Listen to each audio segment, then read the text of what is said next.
C'est avec cette Formule 1 Renault RS10 que tout a commencé, l'épopée du turbo, avec la victoire avec Jean-Pierre Jabouille à son volant au Grand Prix de France en 1979.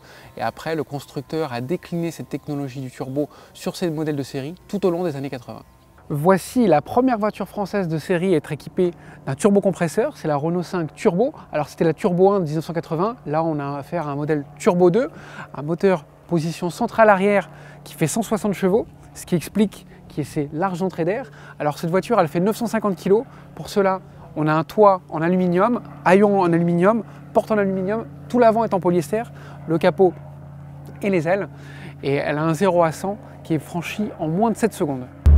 Donc ça y est, on est à bord de cette Renault 5 Turbo. C'est un modèle Turbo 2 d'ailleurs qui est reconnaissable avec une planche de bord identique au modèle de série. Donc c'est un petit peu dommage parce que la Turbo 1 a été plus typée. On a les 160 chevaux dans le dos.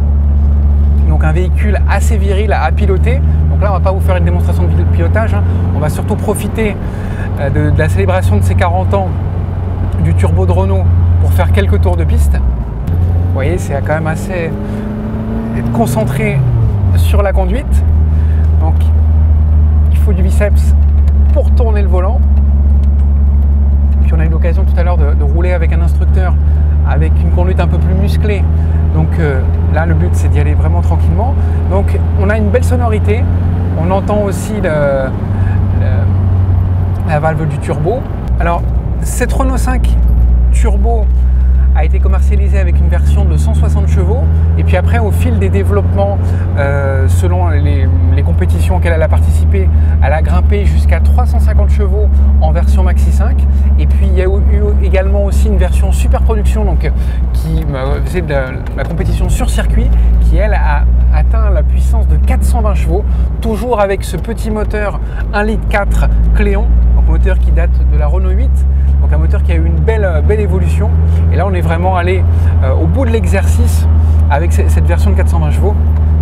Nous je vous le rappelle, on est vraiment ici dans des conditions juste pour se faire plaisir et je peux vous dire qu'on en profite.